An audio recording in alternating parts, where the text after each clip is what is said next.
हर स्यों घड़ा किया मेरी हर टेक, मैं हर बिन पख धड़ा अवर न कोई, हों हर गुण गावां असंख अनेक। बहुत सम्मानयोग सत्कारयोग शख्सियतां फतेह साझी करिए जी। वाहिगुरू जी का खालसा वाहिगुरू जी की फतेह। मैनूं ये लगता है कि बहुत सारियां गल्लां भैन किरणजोत कौर जी ने ਤੁਹਾਡੇ ਨਾਲ ਸਾਂਝੀਆਂ ਕਰ ਦਿੱਤੀਆਂ ਨੇ, ਜਿਹੜੀਆਂ ਮੈਂ ਕਰਨਾ ਚਾਹੁੰਦਾ ਸੀ। ਖਾਸ ਤੌਰ ਤੇ ਕਾਮਨ ਮਿਨੀਮਮ ਪ੍ਰੋਗਰਾਮ ਵਾਲੀ ਗੱਲ ਸੀਗੀ ਕਿ ਇਹ ਬਹੁਤ ਵੱਡੇ ਸਾਡੇ ਦੁਖਾਂਤ ਨੇ। ਮੈਂ ਸਿਰਫ ਦੋ ਗੱਲਾਂ ਕਹਿ ਕੇ ਫਤਿਹ ਬੁਲਾ ਦੇਣਾ।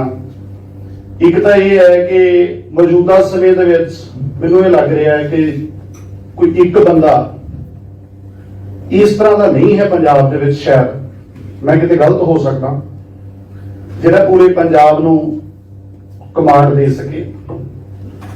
हालांकि मैनू माफ करियो कि दावा सारे बंदे करते हैं और साडी एडी बदकिस्मती आ कि असीं दूजे दी गल सुन ही नहीं रहे हुंदे। मैं अपने दी लाउणा, अज तुसीं इन्ने विचारां दे रहे सीगे तो मैनू लगदा भी मैं तो उत्थे बैठा अपनी वारी ढीक रहा सी ये बंदे चुप करन ते उस तों बाद मेरे भी नंबर लगे। मैं बोल के फिर एक हाजरी जी लवा के एक न्यूज़ बननी है सवेरे, ਉਹਦੇ 'ਚ ਹਾਜ਼ਰੀ ਲਵਾ ਕੇ चला जाना। तो ये बहुत छोटियां गल्लां छोटे पासे असीं तुरे होए आ। ਜਿਹੜੀ ग्राउंड ਦੀ ਹੈ ਗੱਲ ਉਹਦੇ ਵਿੱਚ ਇਹ ਹੈ ਜੀ, ਮੈਨੂੰ ਲੱਗਦਾ ਜਿਹੜਾ ਹੰਨੇ ਹੰਨੇ ਮੀਰੀ ਵਾਲੀ ਗੱਲ ਸੀਗੀ, ਹੰਨੇ ਹੰਨੇ ਮੀਰੀ ਵਾਲੀ, ਇਹ ਸਾਡੇ ਬੰਦੇ ਗਰਾਊਂਡ ਤੇ ਕੰਮ ਕਰਨ, ਉਹ ਫਿਰ ਕਿਸੇ ਨੂੰ ਪੁੱਛਣ ਦੀ ਲੋੜ ਨਹੀਂ ਪੈਣੀ। ਮਤਲਬ ਮੈਂ ਜਿਹੜੇ ਇਲਾਕੇ 'ਚ ਕੰਮ ਕਰ ਰਿਹਾ, ਤੁਸੀਂ ਉੱਥੇ ਉਹ ਇਲਾਕੇ ਜਾ ਕੇ ਪੁੱਛੋ ਸੰਗਤ ਨੂੰ ਕਿਹੜਾ ਬੰਦਾ ਜੀ ਤੁਹਾਨੂੰ ਲੱਗ ਰਿਹਾ, ਉਹ ਮੈਨੂੰ ਜ਼ੋਰ ਲਾਉਣ ਦੀ ਲੋੜ ਨਾ ਪਵੇ, ਉਹ ਕਹਿ ਦੇਣ ਵੀ ਹਾਂਜੀ ਆ ਵਾਕਈ ਠੀਕ ਹੈ। ਪ੍ਰੈਕਟੀਕਲੀ ਸਾਡੇ ਗਰਾਊਂਡ ਤੇ ਬੰਦੇ ਕੰਮ ਕਰਦੇ ਆ, ਨਾ ਕਿ ਸਿਰਫ ਨਿਊਜ਼ ਦੇ ਵਿੱਚ ਹੀ ਰਹਿੰਦੇ ਆ ਇਕੱਲੇ। ਤਾਂ ਇੱਕ ਤਾਂ ਗਰਾਊਂਡ ਦੇ ਉੱਤੇ ਕੰਮ ਕਰਨ ਵਾਲੇ ਬੰਦਿਆਂ ਦੀ ਬਹੁਤ ਘਾਟ ਹੈ। ਦੂਜਾ ਮੈਨੂੰ ਲੱਗਦਾ ਮੇਰੇ ਸਮੇਤ ਅਸੀਂ ਬਹੁਤ ਵੱਡੀ ਖੁਸ਼ੀ ਮਨਾ ਰਹੇ ਹਾਂ ਕਿ ਬਾਦਲ ਤਬਾਹ ਹੋ ਗਿਆ। ਔਰ ਮੈਨੂੰ ਇਹ ਲੱਗਦਾ ਹੈ ਡਾਕਟਰ ਢਿੱਲੋਂ ਸਾਹਿਬ ਉੱਥੇ ਆਏ ਸੀਗੇ, ਅਸੀਂ 2018 ਦੇ ਵਿੱਚ ਉਸੇ ਬੱਤੀਆਂ ਵਾਲੇ ਚੌਂਕ ਦੇ ਵਿੱਚ ਜਿੱਥੇ ਉਹ ਸਾਰਾ ਕੁਝ ਵਾਪਰਿਆ, ਪ੍ਰੈਕਟੀਕਲੀ ਆਪਾਂ ਹੱਡੀ ਹੰਡਾਇਆ ਉਹ ਸਾਰਾ ਕੁਝ, ਤਾਂ ਉੱਥੇ ਅਸੀਂ ਇੱਕ ਲਾਹਨਤ ਪੱਤਰ ਪੜਿਆ ਸੀਗਾ ਜੋ ਪ੍ਰਕਾਸ਼ ਸਿੰਘ ਬਾਦਲ ਨੇ ਪਿੱਛੋਂ ਤੋਂ ਹੁਣ ਤੱਕ ਕੀਤੀਆਂ। ਉਹ ਤਬਾਹ ਹੋ ਗਿਆ, ਖੁਸ਼ੀ ਅਸੀਂ ਜ਼ਾਹਰ ਕਰਦੇ ਹਾਂ। ਪਰ ਮੈਂ ਇੱਕ ਤੁਹਾਨੂੰ ਬਹੁਤ ਕੌੜੀ ਗੱਲ ਕਹਿਣ ਲੱਗਿਆ, ਮੈਨੂੰ ਮਾਫ ਵੀ ਕਰ ਦਿਓ, ਮੈਂ ਤੁਹਾਡਾ ਬੱਚਾ ਹਾਂ, ਕਿ ਜੇ ਅਸੀਂ ਆਪਣੀ ਆਪਣੀ ਹਉਮੈ ਨਾ ਛੱਡੀ ਨਾ, ਜਿੰਨੇ ਬਾਦਲ ਦੇ ਐਂਟੀ ਗਰੁੱਪ ਹੈ, ਜੇ ਭਵਿੱਖ ਦੇ ਵਿੱਚ ਬਾਦਲ ਜਿਉਂਦਾ ਹੋਇਆ ਰਾਜਨੀਤੀ ਦੇ ਵਿੱਚ ਜਾਂ ਉਹਦਾ ਪਰਿਵਾਰ ਜਿਉਂਦਾ ਹੋਇਆ ਤਾਂ ਉਹ ਸਾਡੀ ਆਪਣੀ ਆਪਣੀ ਹਉਮੈ ਦੇ ਵਿੱਚੋਂ ਹੀ ਜਿਉਂਦਾ ਹੋਊਗਾ, ਹੋਰ ਕਿਸੇ ਨੇ ਉਹਨੂੰ ਜਿਉਂਦਾ ਨਹੀਂ ਕਰਨਾ।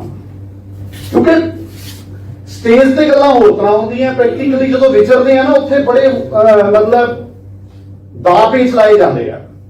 ਜਦੋਂ ਢਿੱਲੋਂ ਸਾਹਿਬ ਆਪਾਂ ਉੱਥੇ ਲਾਹਨਤ ਪੱਤਰ ਪੜਿਆ ਸੀ ਨਾ ਜੀ, ਜਿੰਨੀ ਪ੍ਰਕਾਸ਼ ਸਿੰਘ ਬਾਦਲ ਨੂੰ ਤਕਲੀਫ ਹੋਈ ਸੀ, ਮੈਨੂੰ ਇਹ ਲੱਗ ਰਿਹਾ ਸੀ ਪ੍ਰੈਕਟੀਕਲੀ ਕਿ ਉਸ ਤੋਂ ਕਿਤੇ ਵੱਧ ਕੇ ਬਾਦਲ ਦੇ ਐਂਟੀ ਗਰੁੱਪਾਂ ਨੂੰ ਤਕਲੀਫ ਹੋਈ ਸੀ। ਕੱਲ ਦੇ ਸ਼ੋਗਰੇ ਆ ਕੀ ਕਰ ਗਏ ਯਾਰ, ਇਹ ਤਾਂ ਪਿੱਛੋਂ ਤੋਂ ਚੱਕ ਲਿਆ ਉਹਦਾ ਰਿਕਾਰਡ ਸਾਰਾ। ਸੋ ਇੱਕ ਤਾਂ ਜਿਹੜੀ ਸਾਨੂੰ ਝੱਲਣ ਦੀ ਗੱਲ ਆ ਵੀ ਅਸੀਂ ਥੋੜਾ ਜਿਹਾ ਇਮਾਨਦਾਰੀ ਲੈ ਕੇ ਆਈਏ ਗੁਰੂ ਪ੍ਰਤੀ, ਪੰਥ ਪ੍ਰਤੀ, ਆਪਣੇ ਅੰਦਰ ਸਾਰੇ ਬੰਦੇ ਮੇਰੇ ਸਮੇਤ।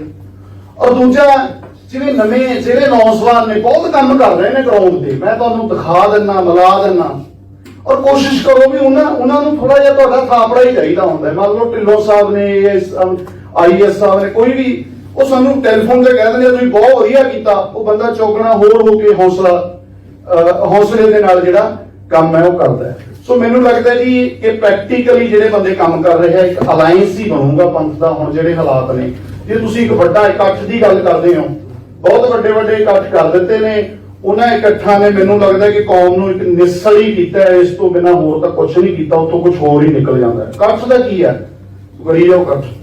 ਸੋ ਇਕੱਲੇ ਇਕੱਠ ਦਾ ਕੋਈ ਮਸਲਾ ਨਹੀਂ ਹੈ। ਔਰ ਦੂਸਰਾ ਜਿਹੜੀ ਭੈਣ ਕਿਰਨਜੋਤ ਕੌਰ ਜੀ ਨੇ ਇੱਕ ਗੱਲ ਕਹੀ ਹੈ 328 ਸਰੂਪਾਂ ਵਾਲੀ, ਉਹਦੇ ਬਾਰੇ ਮੇਰਾ ਕੋਈ ਪ੍ਰੈਕਟੀਕਲ ਤਜਰਬਾ ਨਹੀਂ ਹੈ, ਪਰ ਉਹਦੇ ਤੇ ਸਾਨੂੰ ਇੱਕ ਇਤਰਾਜ਼ ਜ਼ਰੂਰ ਹੈ ਕਿ ਜਿਹੜੇ ਮੁਲਾਜ਼ਮਾਂ ਨੇ ਉਹ ਕੋਤਾਹੀ ਕੀਤੀ, ਉਹਦੇ ਤੇ ਕੋਈ ਬਣਦੀ ਕਾਰਵਾਈ ਨਹੀਂ ਹੋਈ, ਉਹਦੇ ਤੇ ਕੋਈ ਸਖਤ ਐਕਸ਼ਨ ਨਹੀਂ ਲਿਆ ਗਿਆ, ਤਾਂ ਉਹ ਤਾਂ ਕੁਦਰਤਨ ਹੈ। ਔਰ ਇੱਕ ਮੈਂ ਜਿਹੜੀ ਮੇਰੇ ਨਾਲ ਸੰਬੰਧਿਤ ਗੱਲ ਹੈ, ਮੈਂ ਗਵਾਹ ਜਿਹੜੀ ਗੱਲ ਦਾ ਜ਼ਰੂਰ ਮੈਨੂੰ ਪਤਾ ਨਹੀਂ ਸੀ ਕਿ ਭੈਣ ਜੀ ਉਹਨਾਂ ਨੇ ਅੱਜ ਆਉਣਾ, ਮੈਂ ਉਹ ਸਾਰੇ ਡਾਕੂਮੈਂਟ ਲੈ ਕੇ ਆਉਂਦਾ। ਮੈਂ ਤੁਹਾਨੂੰ ਇਹ ਗੱਲ ਕਹਿ ਕੇ ਫਤਿਹ ਬੁਲਾ ਦਿੰਦਾ ਜੀ ਕਿ ਸਾਡੇ ਇਲਾਕੇ ਦੇ ਵਿੱਚ, ਮੇਰਾ ਸੰਗਰੂਰ ਜ਼ਿਲ੍ਹੇ ਮਲੇਰਕੋਟਲਾ ਏਰੀਆ ਦੇ ਵਿੱਚੋਂ ਗੁਰੂ ਗ੍ਰੰਥ ਸਾਹਿਬ ਦੇ 35 ਸਰੂਪ ਤੇ 250 ਤੋਂ ਵੱਧ ਪੋਥੀਆਂ ਚੁੱਕੀਆਂ ਗਈਆਂ। ਉਹ ਗਿਆਨੀ ਗੁਰਬਚਨ ਸਿੰਘ ਦੇ ਹਸਤਾਖਰਾਂ ਵਾਲਾ ਪੱਤਰ ਦਿਖਾ ਕੇ ਕਿ ਆਹ ਜੀ ਸਾਨੂੰ ਲੈਟਰ ਉਹਨਾਂ ਨੇ ਦਿੱਤਾ ਹੈ। ਨਹੀਂ ਜੀ, ਸਰਕਾਰ ਕਮੇਟੀ ਨਹੀਂ ਸੀਗੀ, ਉਹ ਪਤਾ ਨਹੀਂ ਕਿਹੜੀ ਕਮੇਟੀ ਸੀ ਭੈਣ ਜੀ। ਉਹਦੇ ਤੇ ਕੀ ਸੀ, ਉਹ ਜਿਹੜੀ ਲੈਟਰ ਸੀ ਨਾ ਕਿ ਗੁਰੂ ਗ੍ਰੰਥ ਸਾਹਿਬ ਦੇ ਸਰੂਪ ਸੰਭਾਲਣ ਦੀ ਸੇਵਾ ਕਰਨਾ ਚਾਹੁੰਦੇ ਆ, ਉਸ ਲੈਟਰ ਦੇ ਉੱਤੇ ਕਿਸੇ ਸੁਸਾਇਟੀ ਦਾ, ਕਿਸੇ ਬੰਦੇ ਦਾ ਕੋਈ ਨਾਮ ਹੀ ਨਹੀਂ ਸੀ। ਖਾਲੀ ਪੱਤਰ ਦੇ ਉੱਤੇ ਗਿਆਨੀ ਗੁਰਬਚਨ ਸਿੰਘ ਦੇ ਹਸਤਾਖਰ ਸੀਗੇ। ਹੁਣ ਉਹ ਸਾਰਾ ਡਾਕੂਮੈਂਟ ਨੇ, ਜਿਹੜੇ ਸਬੂਤ ਨੇ, ਉਹ ਸਾਰੇ ਸਬੂਤ ਮੈਂ ਜੌਲੀਆਂ ਪਿੰਡ ਦੇ ਵਿੱਚ ਬੀਬੀ ਜੰਗੀਰ ਕੌਰ ਆਏ ਸੀ, ਉਹਨਾਂ ਨੂੰ ਮੈਂ ਦਿੱਤੇ ਸੀ। ਔਰ ਉੱਥੇ ਤਾਂ ਹੱਥ ਬੰਨ ਕੇ ਉਹ ਕਹਿ ਕੇ ਗਏ ਸੀ ਕਿ ਮੈਂ ਲਿਖਤੀ ਜਵਾਬ ਭੇਜਾਂਗੀ।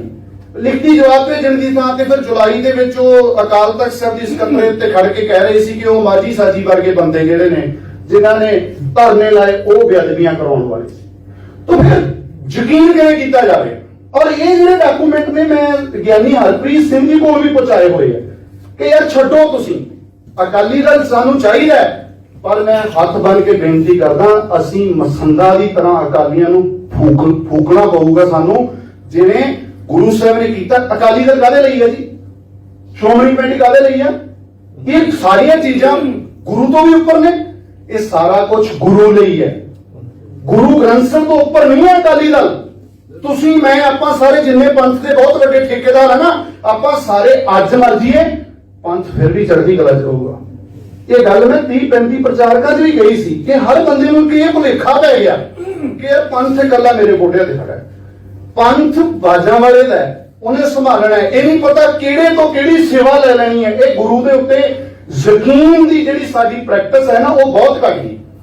ਸਿਰਫ ਤੇ ਸਿਰਫ ਲੌਜਿਕ ਦੀਆਂ ਜਿਹੜੀਆਂ ਸੱਟਾਂ ਮਾਰੀਆਂ ਗਈਆਂ, ਸਿੱਖ ਪ੍ਰਚਾਰਕਾਂ ਨੇ ਵੀ ਮਾਰੀਆਂ, ਉਹ ਸੱਟਾਂ ਦੇ ਨਾਲ ਕੀ ਹੋਇਆ ਕਿ ਸਾਡਾ ਗੁਰੂ ਤੋਂ ਯਕੀਨ ਜਾਂਦਾ ਗਿਆ ਬਸ। ਔਰ ਜਿੰਨਾ ਅਸੀਂ ਹਿਸਟਰੀ, ਜਿਹੜੇ ਸ਼ਹੀਦਾਂ ਦੀ ਜ਼ਿਕਰ ਚੱਲਿਆ ਇੱਥੇ, ਉਹ ਸਾਰੇ ਉਹ ਸ਼ਹੀਦ ਨੇ ਜਿਹੜੇ ਯਕੀਨ ਵਿੱਚੋਂ ਨਿਕਲੇ ਆ।